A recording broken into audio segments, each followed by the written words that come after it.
কুম্ভ রাশি, কুম্ভ লগ্ন, Aquarius sign জাতক জাতিকাদের ক্ষেত্রে শনি রাশি পরিবর্তন করার কারণে অর্থাৎ স্যাটার্ন ট্রানজিটের কারণে আগত 2.5 বছর আপনাদের ক্ষেত্রে সময় ঠিক কেমন অতিবাহিত হবে সে বিষয়ে প্রতিবেদনে আমরা বিস্তারিত আলোচনা করতে চলেছি। আলোচনাটি কিন্তু অত্যন্ত গুরুত্বপূর্ণ হবে, তার কারণ সুদীর্ঘ 30 বছর পর, ঠিকই শুনছেন, সুদীর্ঘ 30 বছর পর শনি মহারাজ আপনাদের পরিবার, বাণী এবং অর্থের ভাবে গোচর করতে চলেছেন। আর সেখানেই তিনি থাকবেন একটানা 2.5 বছর। কুম্ভ রাশির জাতক জাতিকাদের বিগত 5 বছর ধরে কিন্তু 7.5 চলছে। এবার 7.5 অন্তিম চরণে আপনারা প্রবেশ করলেন, অর্থাৎ 7.5 থেকে মুক্তি পেতে আর মাত্র 2.5 বছর আপনাদেরকে ওয়েট করতে হবে। তাহলে স্কিপ না করে পুরোটাই শুনবেন। আর আপনাদের রাশির অধিপতি কিন্তু স্বয়ং শনি মহারাজ। আর শনি যেদিন রাশি পরিবর্তন করছেন সেদিন সূর্যগ্রহণ, শনি অমাবস্যা, শনি রাহুর পিশাচ যোগ, আপনাদের পরিবার, বাণী এবং অর্থের ভাবে ষষ্ঠগ্রহী যোগ কিন্তু তৈরি হচ্ছে। পরিশেষে যেমন প্রতিকার নিয়ে আলোচনায় আমরা থাকি তেমনটি তো আছেই, তবে আলোচনাটি ইন জেনারেল প্রেডিকশন হবে, অর্থাৎ এই পৃথিবীতে যতজন কুম্ভ রাশির জাতক জাতিকা আছেন তাদের প্রত্যেকের জন্য আপনি যদি চান আপনার ব্যক্তিগত ন্যাটাল চার্ট বা জন্মছকের সাথে সাথে বর্তমান প্ল্যানেটারি ট্রানজিটের চার্ট বা গ্রহগত গোচরের ছককে একসাথে কম্বাইন করিয়ে 100% অথেন্টিক পার্সোনাল বা ব্যক্তিগত গণনা এনি টাইম আমাদের দ্বারাই করাতেই পারেন। এর জন্য স্ক্রিনে আমরা নাম্বার দিয়ে থাকি, চাইলে ফেস টু ফেস যে কোনো শনিবার রবিবার অফিসে এসে আপনারা সাক্ষাৎ করতে পারেন বা বাইফোন কনসালটেন্সি এনি টাইম আপনারা গ্রহণ করতেই পারেন। তো চলুন কথা না বাড়িয়ে আলোচনায় প্রবেশ করা যাক। কুম্ভ রাশি, কুম্ভ লগ্ন, অ্যাকোয়ারিয়াস সাইন জাতক জাতিকারা কালপুরুষের রাশি চক্র অনুযায়ী 11তম রাশির আন্ডারে আপনারা পড়েন। আপনাদের রাশির অধিপতি স্বয়ং শনি মহারাজ। আর স্ক্রিনে আপনারা যে চার্টটি দেখতে পাচ্ছেন এটি কিন্তু কুম্ভ রাশির জাতক জাতিকাদের 2025 সালের 29শে মার্চের পর থেকে আপনাদের গ্রহগত গোচরের ছকটি কেমনটি দেখাবে। কর্মফলদাতা, ন্যায়াধীশ এবং দণ্ডাধিকারী শনি মহারাজ 2025 সালের 29শে মার্চ রাশি পরিবর্তন করে আপনাদের ফার্স্ট হাউস অর্থাৎ আপনাদের রাশিকে ত্যাগ করে তিনি আপনাদের সেকেন্ড হাউস, পরিবার, বাণী এবং অর্থের ভাবে গোচর করে রাহুর সাথে কিন্তু সংযুক্ত হয়েছেন। এখানেই তিনি থাকবেন একটানা 2.5 বছর। এবং বৃহস্পতি, কেতু এই দুটি প্ল্যানেটকেও রাহুর সাথে সাথে আমরা প্রায়োরিটি দিয়েছি। কেন? কারণ পরাশর বিজ্ঞান অনুযায়ী একটি কথা কিন্তু মানা হয়েছে, যখন শনির গোচর নিয়ে আলোচনা করা হবে তখন মেজর আরও যে 3টি প্ল্যানেটস আছে, রাহু, কেতু এবং বৃহস্পতি, এই 3টি প্ল্যানেটকে একত্রিত করে আমরা যদি প্রেডিকশন করতে পারি তাহলে আমরা নিখুঁততা বা পারফেকশনিস্ট হওয়ার দিকে 2 কদম এগিয়ে যেতে পারবো। আমাদের প্রেডিকশনের অথেন্টিসিটি কিন্তু আরও বৃদ্ধি পেতে থাকবে। এজন্য আমরা 4টি গ্রহকে একত্রিতভাবে আলোচনা করব। শনি মহারাজ সাধারণত যে গৃহে অবস্থান করেন সেই গৃহকে তিনি মজবুতি প্রদান করেন। আর শনি মহারাজের 3টি দৃষ্টি আছে, তৃতীয়, সপ্তম এবং দশম দৃষ্টি। এই 3টি দৃষ্টি যে যে গৃহে আরোপিত হয় সেই গৃহে কিন্তু তিনি দুর্বলতাই প্রদান করে থাকেন। দেখুন, শাস্ত্র মতে শনি মহারাজকে বলা হয়েছে কর্মফলদাতা, ন্যায়াধীশ, দণ্ডাধিকারী, বিচারক। শ্রমিক সম্প্রদায়কে তিনি রিপ্রেজেন্ট করেন, লেবার সম্প্রদায়ের যে সমস্ত মানুষজন আছেন তাদেরকে, যারা মুচি, যারা জুতো সেলাইয়ের কাজ করে, চামড়া ওরিয়েন্টেড শিল্প, লেদার ইন্ডাস্ট্রি, অয়েল ইন্ডাস্ট্রি, বিশেষ করে মাস্টার্ড অয়েল বা সরিষার তেল, আয়রন বা লোহার ইন্ডাস্ট্রি, মেশিনারিজ, মাইনিং ইন্ডাস্ট্রি, এসবই কিন্তু স্যাটার্নের আন্ডারে পড়ে। এছাড়াও অটোমোবাইল ইন্ডাস্ট্রি থেকে শুরু করে স্টক মার্কেটেও কিন্তু শনি মহারাজের দাবদাবা, প্রভাব, প্রতিপত্তি আমরা কিন্তু পরিলক্ষিত করে থাকি। তাহলে স্যাটার্ন অত্যন্ত গুরুত্বপূর্ণ একটি প্ল্যানেট। আর শনি মহারাজের কিন্তু অ্যাকচুয়ালি কোনো প্রতিকার হয় না, কারণ দিনের শেষে তিনি তো কর্মফলদাতা। যতই আপনি নীলা পড়ুন, পিতাম্বরে নীলা পড়ুন, শনি মন্ত্র জপ করুন, অ্যাকচুয়ালি কোনো কাজ দেবে না। আপনাকে আমাকে সৎ হতে হবে। দেখুন, শনি মহারাজ তিনি নিজেই বলছেন, ধর্মপ্রাণ হও, কর্মনিষ্ঠ হও, মাতৃভক্ত হও, বাসি খাদ্য খাবার খেও না, আশপাশ পরিষ্কার পরিচ্ছন্ন রাখো, নিজেও পরিষ্কার পরিচ্ছন্ন থাকো, সবকিছু প্ল্যানিং মাফিক, রুটিন মাফিক করো, পর সমালোচনা, পরচর্চা, পরনিন্দা, রাগ, বিদ্বেষ, হিংসা, ঘৃণা, অহংকার, ইগো ত্যাগ করো। এগুলি যদি করে উঠতে পারেন তাহলে দিনের শেষে যেহেতু তিনি কর্মফলদাতা, তাহলে আপনাদের জন্মছকে শনি যতই দুর্বল অবস্থানে থাকুক না কেন, যতই শনি 7.5 চলুক না কেন, তৎসত্ত্বেও তিনি কিন্তু আপনাদেরকে রাজা বা রানীর ন্যায় সুখ কিন্তু প্রদান করে থাকেন। উদাহরণস্বরূপ আপনাদেরকে বলবো, একজন ব্যক্তি ধরুন পাপ করেছেন, পাপ করার পর কোর্টে গিয়ে সাজাপ্রাপ্ত হয়েছেন এবং সেই সাজা প্রাপ্তি করবার পর তিনি কিন্তু সেই সাজার দিনগুলো অতিবাহিত করেছেন।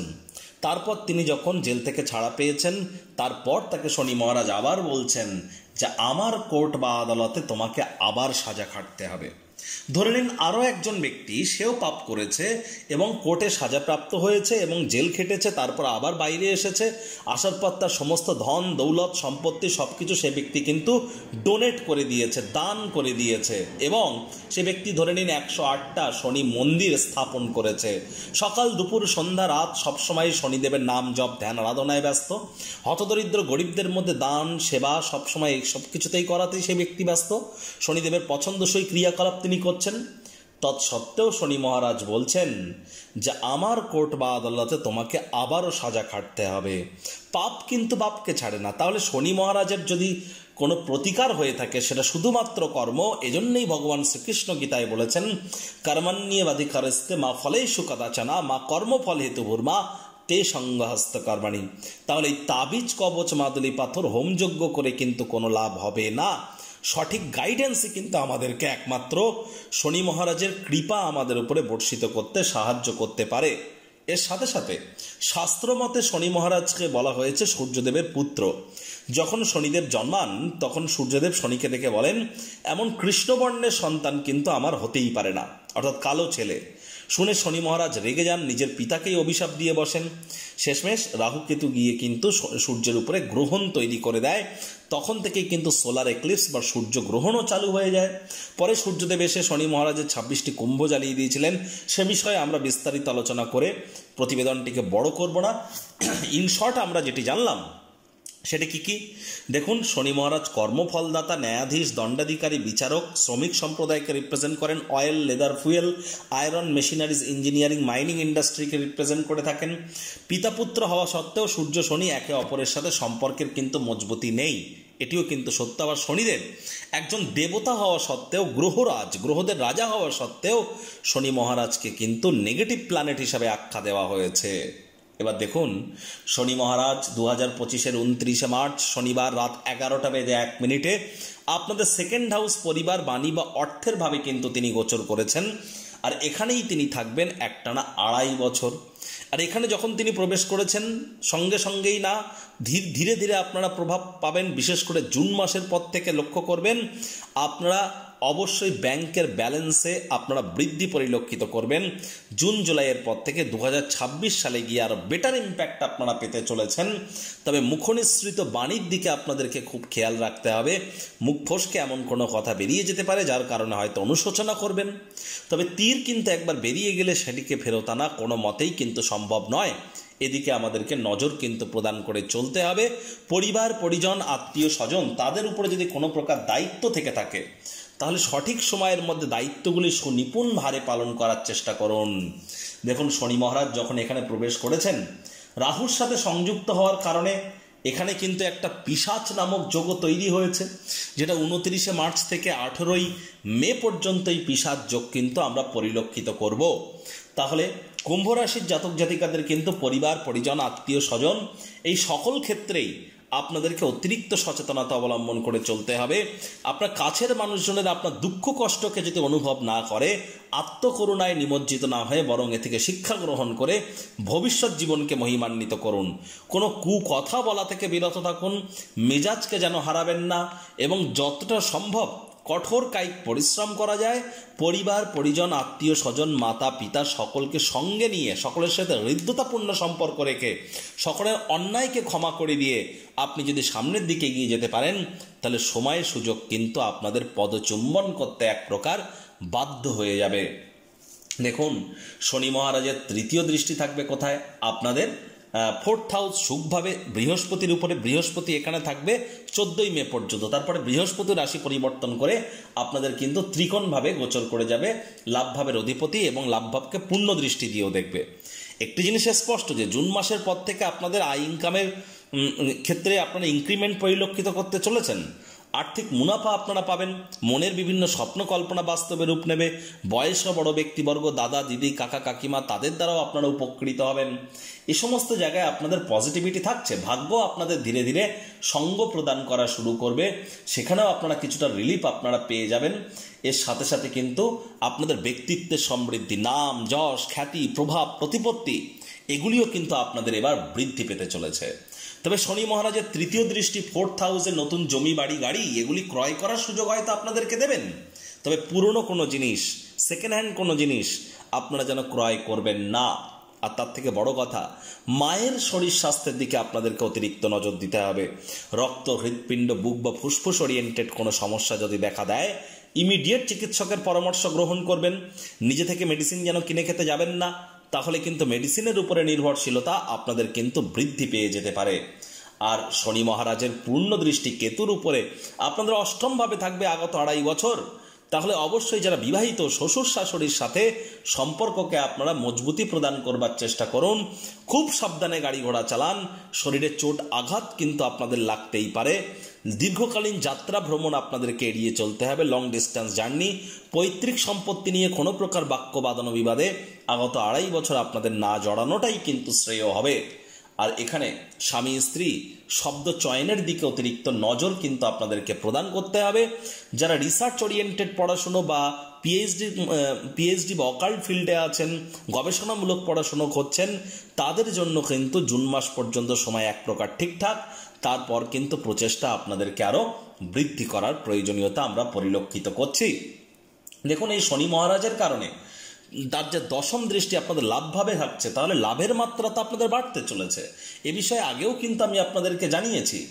শনি মহারাজ এতদিন আপনাদের রাশিতে ছিলেন, এই রাশিতে থাকাকালীন শনি মহারাজ কিন্তু আপনাদের আত্মতৃপ্তির প্রচেষ্টা, আপনাদের ব্যক্তিত্বের সমৃদ্ধির প্রচেষ্টা এগুলি কিন্তু তিনি করেছেন। হার্ডওয়ার্ক আপনাদেরকে দিয়ে হয়তো করিয়েছেন।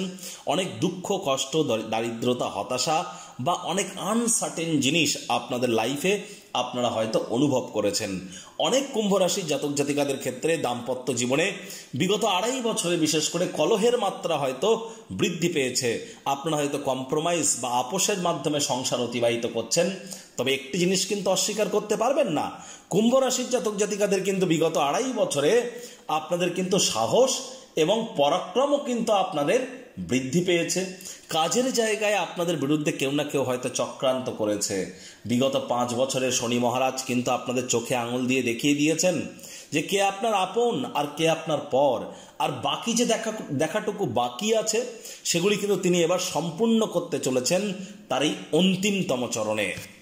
আবার এই শনি মহারাজ কিন্তু 2027-এর 2রা জুন থেকে 20শে অক্টোবর, ঠিকই শুনছেন, 2027-এর 2রা জুন থেকে 20শে অক্টোবর এই 5 মাসের জন্য শনির 7.5 অন্তিম চরণ থেকে আপনাদের মুক্তি দেবেন। এই 2.5 বছরের মধ্যে মাত্র 5 মাস 7.5 থেকে তিনি মুক্তির স্বাদ আপনাকে দিতে চলেছেন। সে সময় শনি মহারাজ আপনাদের 3rd হাউস সাহস পরাক্রমের ভাবে গোচর করে পরাক্রমকে কিন্তু বৃদ্ধি করবেন। তবে ছোট ভাই বোনদের দ্বারা উপকৃত করাতে পারেন, এমনকি ছোটোখাটো যাত্রা ভ্রমণের দ্বারা উপকৃত করাতে পারেন। অনলাইন ইনকাম ডিজিটাল মার্কেটিংয়ের কাজ যারা করেন, ওয়ার্ক ফ্রম হোমের কাজ যারা করছেন, তারাও কিন্তু ভাগ্যবান প্রমাণিত হবেন ওই সময়টিতে, অর্থাৎ 2রা জুন থেকে 20শে অক্টোবর। বন্ধু বান্ধবদের দ্বারাও আপনারা উপকৃত হতে পারেন।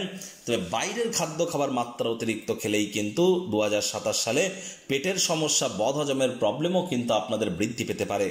যাদের ন্যাটাল চার্ট বা জন্মছকে মঙ্গল এবং রাহুর সংযোগ আছে বা বৃহস্পতি এবং রাহুর সংযোগ আছে, অর্থাৎ গুরুচণ্ডাল দোষ অথবা অঙ্গারক যোগ যাদের আছে, তাদের ইমিডিয়েট জ্যোতিষতাত্ত্বিক পরামর্শ গ্রহণ করা উচিত।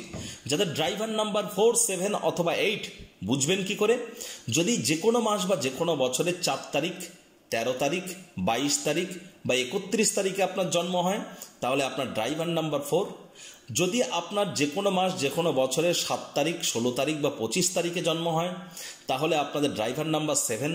আর যদি যে কোনো মাস যে কোনো বছরের 8 তারিখ, 17 তারিখ বা 26 তারিখে যদি আপনাদের জন্ম হয়, তাহলে আপনাদের ড্রাইভার নাম্বার 8। 4 মানে রাহু, 7 মানে কেতু আর 8 মানে শনি। তাহলে রাহু কেতু অথবা শনির দ্বারা কিন্তু আপনারা প্রভাবিত। এজন্য কিন্তু আপনাদেরকে অবশ্যই জ্যোতিষতাত্ত্বিক পরামর্শ কিন্তু গ্রহণ করতেই হবে। কারণ এই বছরটি মঙ্গলের বছর, পরের বছর সূর্যদেবের বছর, তার পরের বছর চন্দ্রদেবের বছর, তারপরের বছর বৃহস্পতির বছর। তাহলে ভালো সময়ের জন্য কিন্তু আপনাদেরকে অনেক দিন ওয়েট করতে হবে। ইমিডিয়েট জ্যোতিষতাত্ত্বিক পরামর্শ আপনারা গ্রহণ করুন। আর যাদের ন্যাটাল চার্ট জন্মচকে শনি দুর্বল অবস্থানে আছে, বুঝবেন কি করে? শনি যাদের দুর্বল হয় তাদের সাধারণত মাত্রা অতিরিক্ত হেয়ার ফলের ইস্যু, অতিরিক্ত মাথার চুল পড়ার সমস্যা, মাঝে মাঝে স্কিন বা ত্বক শুষ্ক প্রকৃতির হয়ে যাওয়া, সময়ের কাজ সময়ে করে উঠতে না পারা, জিনিসপত্র গুছিয়ে না রাখতে পারা, হাইজিন মেনটেন করে চলতে না পারা, এগুলি কিন্তু ব্যাড স্যাটার্নের এফেক্ট আমাদের উপরে আমরা পরিলক্ষিত কিন্তু করে থাকি। তাহলে ইমিডিয়েট জ্যোতিষতাত্ত্বিক পরামর্শ গ্রহণ করুন। আর আমরা তো গ্রহগত গোচরের ছক নিয়ে আলোচনা করছি। আপনার জন্মছকে শনি মহারাজ কারক ঘরে না মারক ঘরে আছেন, কতটা ডিগ্রি বা বলা বলে কত ল্যাটিটিউড লঙ্গিটিউডে কোন নক্ষত্রের কত নম্বর চরণে আছেন, আপনার জন্মকালীন নক্ষত্র কি, বর্তমান মহাদশা অন্তর্দশা প্রত্যন্তর্দশা কি, কোন যোগকরণ পায়া তিথিতে আপনার জন্ম, শনি যে গৃহে বসে আছেন সেই গৃহের অধিপতি কোথায় বসে আছেন, এবং শনির উপরে কোন কোন গ্রহের দৃষ্টি পড়ছে আপনার জন্মছকে, সব কিছু দেখার পরই কিন্তু 100% অথেন্টিক বিশ্লেষণ করা সম্ভব। দেখুন, এই শনি মহারাজ কিন্তু আবার বক্রিয় হবেন। বক্রি হবেন কখন কখন? 2025, 26, 27 এই 3টি বছরেরই জুলাই আগস্ট মাস থেকে ধরে নিন নভেম্বর ডিসেম্বর মাস, এই সাধারণত এই 5 মাস শনি মহারাজ বক্রিই থাকতে চলেছেন। 2025, 2026, 2027 এই 3টি বছরেই। 2025 সালের 13ই জুলাই থেকে 28শে নভেম্বর, 2025 সালের 13ই জুলাই থেকে 28শে নভেম্বর শনি মহারাজ বক্রি থাকবেন। তারপর আবার 2026 সালের 27শে জুলাই থেকে 11ই ডিসেম্বর পর্যন্ত তিনি বক্রি থাকবেন, এবং 2027 সালে 9ই অগস্ট থেকে 24শে ডিসেম্বর পর্যন্ত শনি মহারাজ কিন্তু বক্রি থাকতে চলেছেন। কোনো প্ল্যানেট যখন বক্রি হয়, আদতে বক্রি তো হয় না, এটা যখন আমরা পৃথিবী থেকে দেখি তখন অপটিক্যাল ইলিউশন তৈরি হয়, চোখের ধোঁকা মাত্র। কিন্তু বৈদিক জ্যোতিষ বলুন, লাল কিতাব বলুন, পরাশর বিজ্ঞান বলুন, ভৃগুশাস্ত্র বলুন, লাল কিতাব বলুন, কৃষ্ণমূর্তি পদ্ধতি বলুন, নারী অ্যাস্ট্রোলজি বলুন, সকল ক্ষেত্রে বা সংখ্যাতত্ত্ববিদ্যা, বিভিন্ন ক্ষেত্রে গ্রহদের বক্রি হওয়া নিয়ে বিভিন্ন ধরনের মতামত আমরা পরিলক্ষিত করে থাকি। তবে কিছু কিছু কমন ফ্যাক্টর আছে, যেমন কি কি? প্রতিটি ক্ষেত্রে একটি জিনিস কিন্তু মেনে নেওয়া হয়েছে, যে গ্রহ বক্রি হয় তার পাওয়ার বেড়ে যায়, পাওয়ার ইনক্রিজ করে, শক্তি বৃদ্ধি পায়। এবং যখন কোনো গ্রহ বক্রি হয়, সে গ্রহ যদি পজিটিভ প্ল্যানেট হয়ে থাকে তাহলে তার পজিটিভিটি বেড়ে যাবে, নেগেটিভ প্ল্যানেট হয়ে থাকলে নেগেটিভিটি বেড়ে যাবে। আগেই তো বলেছে বৈদিক জ্যোতিষ অনুযায়ী শনিদেব দেবতা হলেও তাকে কিন্তু নেগেটিভ প্ল্যানেট বা তামসিক গ্রহ হিসাবে আখ্যা দেওয়া হয়েছে। আর রূপচাঁদ যোশীজি তিনি তো লাল কিতাবের নিজেই ঊর্ধ্ব ছন্দে তিনি লিখেছেন যে শনি রাহু কেতু 3টি প্ল্যানেটকে তিনি পাপীয় কাটলি বলেছেন, পাপীয় কাটলি। তাহলে নেগেটিভ প্ল্যানেট হিসাবে কিন্তু স্যাটার্নকে আখ্যা দেওয়া হয়েছে। তাহলে ওই জুলাই আগস্ট মাস থেকে নভেম্বর ডিসেম্বর মাস, এই সময়টিতে প্রতিটি কুম্ভ রাশি জাতক জাতিকাদেরই কিন্তু একটু সাবধানতা এবং সচেতনতা অবলম্বন করে চলতে হবে। এ সময় বিশেষ করে পরিবার পরিজন আত্মীয় স্বজন কারোর উপরেই জোর করে নিজের মতামতকে যেন জাহির করতে যাবেন না। কোথায় কি কথা বলছেন, কেন বলছেন, ভাবনা চিন্তা করে বলুন। জীবনের ব্যাপারে, কেরিয়ারের ব্যাপারে, ফিন্যান্সের ব্যাপারে, পরিবারের ব্যাপারে কোনো প্রকার গুরুত্বপূর্ণ সিদ্ধান্ত গ্রহণ করার থাকলে সিদ্ধান্ত নিন, তবে 48 ঘন্টা পিছিয়ে যান, 72 ঘন্টা পিছিয়ে যান, তারপর ঘোষণা করুন, দেখবেন উপকৃত হবেন। মায়ের শরীর স্বাস্থ্যের দিকে শনি যখন বক্রি থাকবে অতিরিক্ত সচেতনতা আপনাদেরকে অবলম্বন করে চলতে হবে। পাবলিক ট্রান্সপোর্ট বা প্রাইভেট ট্রান্সপোর্ট যাই ইউজ করুন না কেন, খুব সাবধানতা সচেতনতার সাথে। শ্বশুর বাড়ির তরফ থেকে কোনো নেগেটিভ ইম্প্যাক্ট আপনারা পেতে পারেন। স্যাটার্ন বক্রি থাকাকালীন কোনো লং ডিস্টেন্স জার্নি আপনাদের এড়িয়ে চলা উচিত। এই কয়েকটি বিষয়ে কিন্তু আপনাদের সচেতন থাকার পরামর্শ আমরা কিন্তু প্রদান করব। দেখুন, রাহু কিন্তু 18ই মে আবার রাশি পরিবর্তন করে আপনাদের ফার্স্ট হাউসে চলে আসবে। তাহলে অনেক কুম্ভ রাশির জাতক জাতিকাদের মস্তিষ্ক বিভ্রাট তৈরি হতে পারে, ইলিউশন ক্রিয়েট হতে পারে। To be or not to be is the question, হবে না হবে না, এই দোলাচলে কিন্তু আপনারা ফেসে যেতে পারেন। তাই মে মাস আসার আগেই A man without a name is like a ship without a radar. লক্ষ্যবিহীন মানুষ পালবিহীন জাহাজের মতো। তাই নিজের লক্ষ্য এবং ফোকাসকে আপনারা অত্যন্ত গুরুত্ব আরোপ করার চেষ্টা করুন। বিশেষ করে যাদের যে কোনো মাস, যে কোনো বছরের 5 তারিখ, 14 তারিখ, 23 তারিখে জন্ম, তাদের কিন্তু একটু ফোকাসের প্রবলেম হয়ে থাকে। আপনারা জ্যোতিষতাত্ত্বিক পরামর্শ গ্রহণ করতে পারেন। এবং রাহুর কারণে পেটের সমস্যা, বদহজমের প্রবলেম, পিতার শরীর স্বাস্থ্যের অবনতি এবং দাম্পত্য জীবনে কিন্তু কোলাহল আবার বাড়তে পারে। অনেক আইনি জটিলতায় ফাঁসতে পারেন। কোনো প্রকার পরকীয়া প্রেমে জড়িয়ে পড়া থেকে বিরত থাকুন। গোপন কোনো সম্পর্ক থেকে থাকলে কিন্তু সেগুলিও কিন্তু আপনাদের প্রকাশ্যে চলে আসতে পারে। এ বিষয়ে আপনারা অতিরিক্ত সচেতনতা অবলম্বন করে চলুন। এবার দেখুন, কুম্ভ রাশির জাতক জাতিকাদের ক্ষেত্রে 3টি নক্ষত্র আছে। একটি ধনিষ্ঠা নক্ষত্র মঙ্গলের নক্ষত্র, শতবিশা নক্ষত্র রাহুর নক্ষত্র, আর একটি পূর্ব ভাদ্রপদ নক্ষত্র বৃহস্পতির নক্ষত্র। এতদিন আপনারা স্যারের থেকে অনলাইনে কনসালটেন্সি নিয়েছেন, এবার দীর্ঘ প্রতীক্ষার অবসান ঘটছে। থাকছে স্যারের সাথে মুখোমুখি বসবার সুযোগ। প্রতি শনি ও রবিবার স্যার থাকছেন আমাদের তিলোত্তমা কলকাতায়। যদি স্যারের সাথে মুখোমুখি কথা বলতে চান তাহলে নিচে স্ক্রিনে ফ্ল্যাশ হওয়া নম্বরে আজই যোগাযোগ করুন। জীবনকে সমস্যামুক্ত করতে কে না চায়? আর দামি আংটি, পাথর, মাদুলি, তাবিজ, কবজের জন্য অর্থ নষ্টও নয়, শুধুমাত্র law of attraction, sound vibration, temple visiting, mantra, দান, ধ্যান, নিউমারোলজি, সিগনেচার চেঞ্জ, বাস্তু, গুপ্ত লুপ্ত বিদ্যার মাধ্যমে অব্যর্থ প্রতিকার করা হয়। প্রতিকার সম্পূর্ণ বিনামূল্যে, কেবলমাত্র সার্ভিস চার্জ নেওয়া হয়ে থাকে। আজই আপনারা আপনার নাম বুক করান মাত্র 1 টাকার বিনিময়ে। আপনি কি উচ্চ শিক্ষাতে বাধা পাচ্ছেন? প্রেমে বাধা, চাকরি, ব্যবসা, অর্থপ্রাপ্তি, ঋণ মুক্তিতে সমস্যা হচ্ছে? বিবাহে বাধা আছে? নাকি সন্তান প্রাপ্তিতে? জটিল কোর্ট কেসে ভুগছেন? নাকি রাজনৈতিক জয়ে সমস্যা হচ্ছে? অথবা কোনো জটিল রোগ থেকে থাকলে আজই যোগাযোগ করুন আমাদের রাজযোগ চ্যানেলের শ্রদ্ধেয় জোডিয়াক সায়েন্টিস্ট কমলেশ দেওয়ান স্যারের সঙ্গে। দেখুন, একটি জিনিস কিন্তু স্পষ্ট, যাদের ধনিষ্ঠা নক্ষত্র তাদের কিন্তু যতক্ষণ না পর্যন্ত মঙ্গল সেফ পজিশনে যাচ্ছে, দেখুন মঙ্গল কিন্তু বর্তমানে আছে কোথায়? মিথুন রাশিতে, এরপর কর্কট রাশিতে গিয়ে আবার নিচস্থ হবে, তারপর বৃহস্পতি অতিচারী হয়েছে। দেখুন একটি জিনিস তো স্পষ্ট, মঙ্গল যতক্ষণ না পর্যন্ত সিংহ রাশিতে প্রবেশ করছে ততক্ষণ পর্যন্ত কিন্তু আপনাদেরকে সচেতনতা, সাবধানতা অবলম্বন করে চলতে হবে। আগত প্রায় 6-7 মাস 8 মাস আপনাদেরকে একটু সচেতনতা অবলম্বন করে চলতে হবে। রোগ ঋণ শত্রু পক্ষ আপনাদের উপরে হাবি হওয়ার চেষ্টা করতে পারে। মাত্রা অতিরিক্ত রাগের কারণে জীবনের ব্যাপারে গুরুত্বপূর্ণ সিদ্ধান্ত নিতে গিয়ে কোন ভ্রমিত হতে পারেন, রাগের মাথায় বড়সড় কোনো ভুল করে বসতে পারেন। হাই এনার্জিকে চ্যানেলাইজ আপনাদেরকে করতে হবে। আবার যাদের শতবিশা নক্ষত্র রাহুর নক্ষত্র তাদের ক্ষেত্রে কিন্তু সময় সুযোগ এক প্রকার ঠিকঠাকই থাকবে, টেনশন নেওয়ার অতটা কোনো প্রয়োজন নেই। তবে একটি জিনিস কিন্তু আপনাদেরকে স্পষ্ট আকারে বলবো, 18ই মে পর্যন্ত গুরুত্বপূর্ণ কোনো সিদ্ধান্ত যেন নেবেন না। 18ই মের পর গ্রহণ করুন, সেটি আপনাদেরকে লাভান্বিত করবে। আর যারা পূর্ব ভাদ্রপদ নক্ষত্রে জন্মেছেন তাদেরকে বলবো, আপনাদের নক্ষত্রাধিপতি বৃহস্পতি 2025-এর 14ই মে থেকে অতিচারী হতে চলেছেন একটানা 8 বছরের জন্য। অতিচারী হওয়ার অর্থ কি? সাধারণত বৃহস্পতি বছরে একবার করে রাশি পরিবর্তন করে, তবে বৃহস্পতি এবছর থেকে একটানা 8 বছরে 2-3 বার করে রাশি পরিবর্তন করবে। যেমন এই 2025 সালে বৃহস্পতি 3 বার রাশি পরিবর্তন করবে, ক্ষিপ্র গতিতে মুভমেন্ট করছে না। বৃহস্পতি 2022-এ যখন অতিচারী হয়েছিলেন তখন আমরা কিন্তু মনুষ্য সভ্যতাকে গৃহবন্দী হতে দেখেছিলাম, করোনা ভাইরাসের মতো ঘটনা দেখেছিলাম। অলরেডি ভূমিকম্প, দাবানল, সুনামি এবং যুদ্ধ রব এবং অনেক স্থান সমুদ্রের তলায় তলিয়ে যাওয়ার মতো ঘটনাও কিন্তু আমরা পরিলক্ষিত করব। ভয় কিন্তু আমি দেখাচ্ছি না। অবশ্যই আপনারা এ সময় গাইডেন্স রাখুন, দীক্ষা গ্রহণ করুন। যারা পূর্ব ভাদ্রপদ নক্ষত্রের জাতক জাতিকা তাদেরকে দীক্ষা গ্রহণ করা অত্যন্ত গুরুত্বপূর্ণ। শনি সাধারণত এই 2.5 বছর বৃহস্পতির নক্ষত্র পূর্ব ভাদ্রপদ নক্ষত্র, নিজের নক্ষত্র উত্তর ভাদ্রপদ নক্ষত্র এবং বুধের নক্ষত্র রেবতী নক্ষত্রেই কিন্তু তিনি গোচর করবেন। তাহলে মোস্ট পাওয়ারফুল সিচুয়েশনে কিন্তু তিনি থাকতে চলেছেন। আর এ সময় আবারও বলবো, 7.5-এর অন্তিম চরণে শনি মহারাজ যেতে যেতে কিন্তু অনেক কিছু দিয়ে যান। কাদেরকে দেবেন? যদি আপনার কর্ম সঠিক হয়ে থাকে। কর্ম না করে ওই তাবিজ কবচ মাদুলি পাথর পরে কোনো লাভই কিন্তু হবে না। অবশ্যই সঠিক স্থানে, সঠিক ব্যক্তির সামনে, সঠিক পদ্ধতিতে, সঠিক সময়ে সঠিক কর্ম করার নামই কিন্তু সফলতা। অবশ্যই আপনারা আশা করি সেই সফলতার পথের দিকে ধাবিত হবেন। ঈশ্বর আপনাদেরকে অবশ্যই কৃপা করবেন, এমন আশা আমি রাখি। প্রতিকার স্বরূপ আলোচনা করতে গিয়ে আপনাদেরকে বলবো, স্ক্রিনে আপনারা দেখতে পাচ্ছেন হনুমানজির প্রণাম মন্ত্র, মনোজবং মারুত তুল্য বেগং জিতেন্দ্রিয়ং বুদ্ধিমত্তম বরিষ্ঠম বাতাত্মজং বারর্জিত মুখ্যং শ্রীরামদূতং শরণ্যম প্রপদ্যে।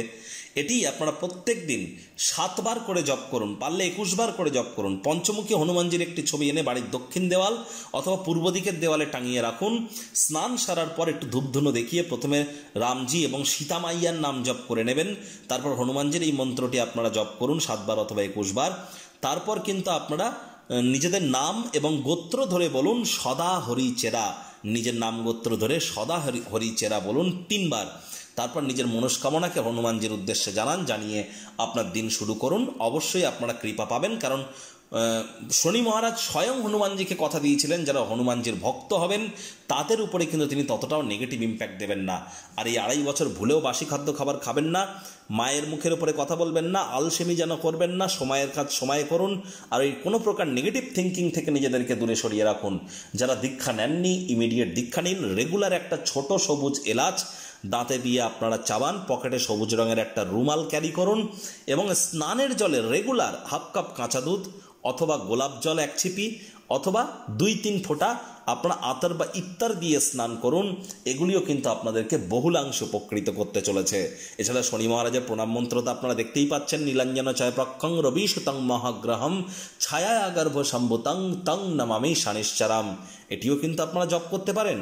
আর শনি মন্দিরে আপনারা যেতে পারেন, তবে হ্যাঁ কখনো ভুলেও কালো রঙের কোনো জিনিস যেন কাউকে ডোনেট করবেন না। শনিবারের দিন সরিষার তেল বেগুন খাবেন না। শনিবার করে সরিষার তেল বেগুন লবণ লোহা এগুলি ক্রয় করা থেকে বিরত থাকুন। তো বন্ধুরা, প্রতিবেদনটি আপনাদের ঠিক কেমন লাগলো, আপনাদের সুচিন্তিত মতামত আশা করি আপনারা নিচের কমেন্ট বক্সে লিখে জানাবেন। ভিডিওটি ভালো লাগলে একটি লাইক করতে ভুলবেন না। এই আশা রেখে আমি আমার বাণীকে এখানেই বিরাম প্রদান করছি।